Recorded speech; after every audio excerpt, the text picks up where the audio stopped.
Hi, today we're going to talk about intellectual property. Intellectual property is information that someone owns. I think you're all familiar with the concept of copyright and the theft of copyright. So, downloading songs that you don't own, reprinting books that you don't own the right to reprint. But copyright is not a secret, it's publicly known, and it's known who owns it. A trademark can be stolen if it is used by someone who doesn't have the right to use it. So, for example, worldofwarcraft.com, if it were used by someone who did not own the rights to World of Warcraft, would be stealing the trademark for the website World of Warcraft. A patent is an invention or a process that must be published. And the reason it has to be published is so you know if you're infringing on it. But that means it's owned by somebody, but it's also public information. Another type of intellectual property is a geographical indicator. Geographical indications are things like champagne. In the EU, you can only call something champagne if it is made in the Champagne district of France and that it would be a fizzy wine drink. Outside the EU, that's not highly respected.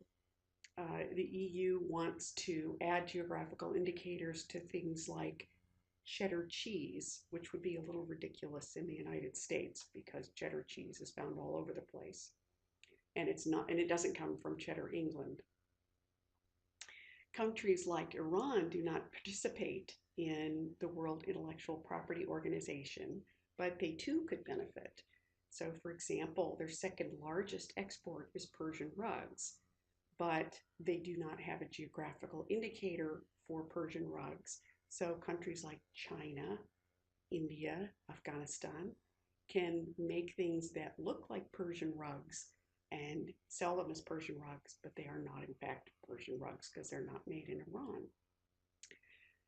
So then there's another one that is not well known, and that's called traditional knowledge. And traditional knowledge is things like, most often like music or art that is made by small groups of people, historically recognized. But it's also things like basmati rice, which has developed over thousands of years in the region from uh,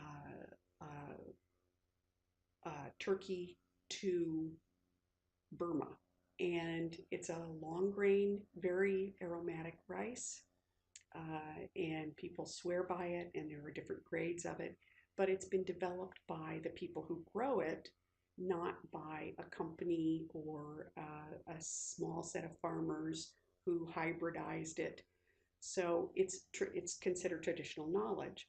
Some years back, Cargill tried to own that as a patent, and the Indian farmers took them to court and told them that they couldn't, and indeed the government said they could not own it because it was traditional knowledge. So what if you're Coca-Cola and you don't want to patent your recipe, because if you patent it, everyone will know what your recipe is? That's called a trade secret. A trade secret is a compendium, like a database or a set of customers. It can also be a process, like your research and development process. And it's a process or a set of things that you keep secret, because if you let other people know what it is, then they will be able to do the same thing you do. It's very easy to infringe on a flavor like Coke and claim that it is not an infringement. But so that's why we have trade secrets. And trade secrets are highly protected. They are best known and used in the United States. They are pursued in court.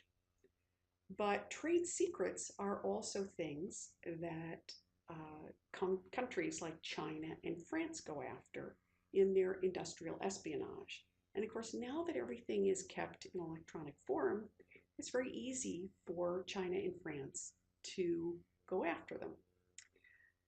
This amounts, in the United States, this amounts to economic espionage, because a lot of our of our advantage over the world is that we experiment and innovate and create new things all the time because that's how we identify ourselves. And so if some other country takes advantage of our abilities to do that, then they actually hurt us economically. So that's a little bit about intellectual property.